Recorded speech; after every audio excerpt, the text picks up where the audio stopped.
Hi everyone, this is CherryEnchantress and this is your daily dust for Monday, November 27th, if you're watching in real time, but it can also be for whenever you stumble upon it. It's also a timeless reading.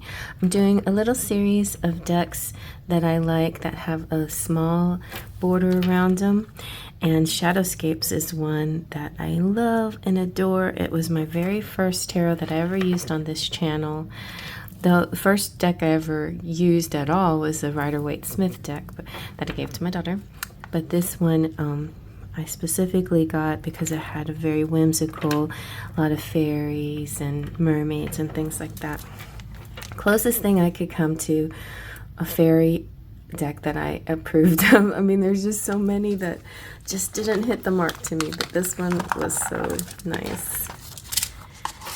All right, and so the booklet's really good too. I used a lot of my inspiration from this booklet, and I kind of edged them, the edges myself in sort of the silver, and it's kind of come washed off a little, but the edges are silver, you know, so they're very pretty. The other thing about edging your cards you have to be careful with, especially if it's cardboard that's not glossy, they can get kind of dirty. But that was one of my first goes at edging a deck. Anyway, I like this very soft silvery edge around it. It's not meant to be iridescent, it just has a nice glow about it. Okay, let me shuffle the deck and see what we get. I like to pick 3 cards to get a collective message.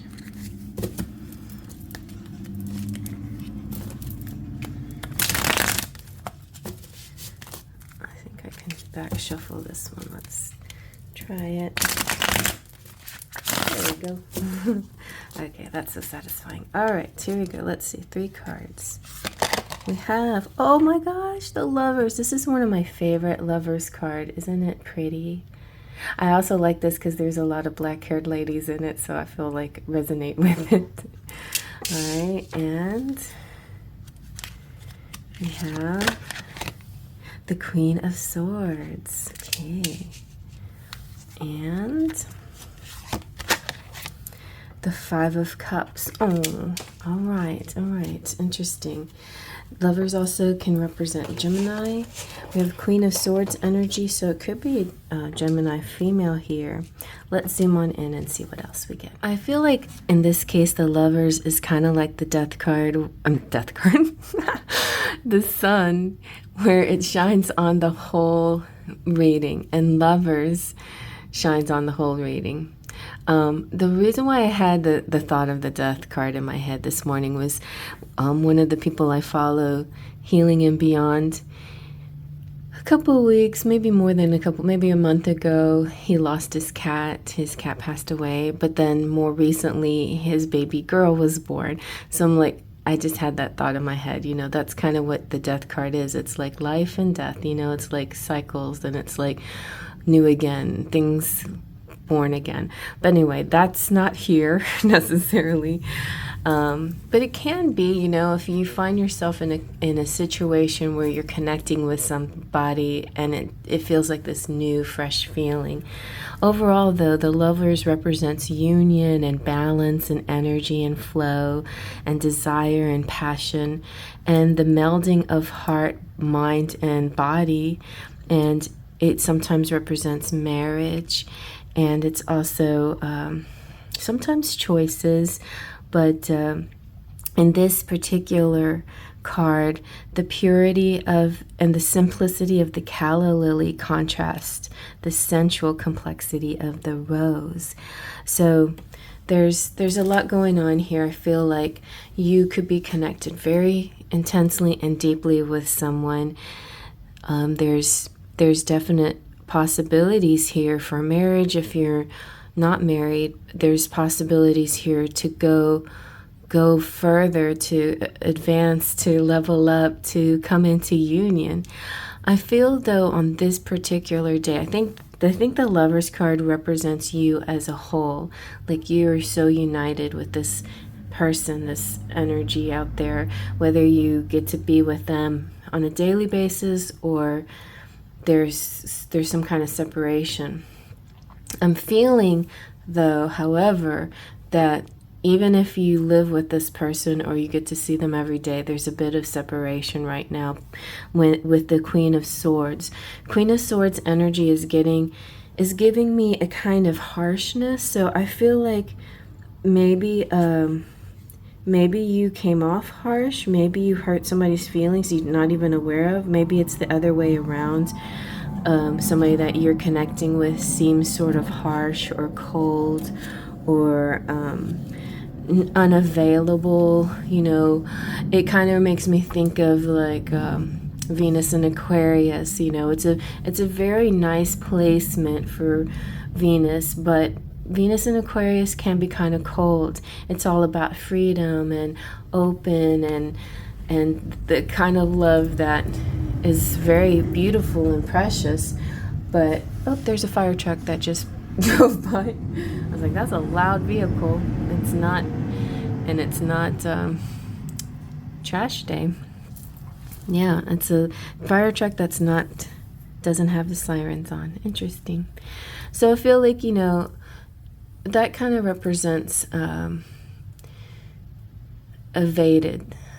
Something bad that could have happened didn't happen. Something evaded. I don't know. That's what I'm hearing. Difficulty evaded. But anyway, the Queen of Swords is just simply very honest. She represents inner knowledge. She has these butterflies and she's sending them forth into the world. And she is valued for her accurate perceptions of the world around her and for her experiences. So this could represent you. It doesn't necessarily mean you have to be harsh. It just means that you're very honest. But also, people listen to you. People take your advice. People count on you. So it could be like that too. Like maybe you have a gentle heart, but when you speak, you're a little bit more forceful or a little bit more exact, a little bit more analytical, and sometimes it possibly can rub people the wrong way or not, you know. And this could also represent either male or female, or masculine or feminine. It doesn't matter the gender situation. It's just there's this energy. But it's like a fairy too. It's like, it's sweet and beautiful, but it's almost kind of untouchable sometimes. And then we have the Five of Cups, which brings us into kind of a sad place. But I feel like since we started with the lovers, and it's a major arcana card, and it reminds me of the sun shining on the whole reading. The lovers also shines on the whole reading. It's saying that no matter what, you can conquer this, that you can be in union, you can be together, you can have each other, you can have it all. But this particular day, see, this is like the overall energy, and then this card I feel like represents this particular day where you kind of almost psych yourself out and you don't think that it's going to go your way. It's interesting, you have this like little fairy creature and this the overturned cups, and then the water all swirling all around. So it does feel like an emotional day today, a little bit, or maybe just emotional moment. You could be, just simply something really minor, like just getting your feelings hurt. You could feel the loss of something possibly, or it could be all in your head, like you could be just imagining something happening that's not actually happening, or it's happening, but it's so easy to turn it right around. You could be feeling a bit of rejection, or that like the one that got away kind of energy. You could be I'm reminiscing about a love too, like that. But I feel like this is for people who are mostly for people who are in a connection.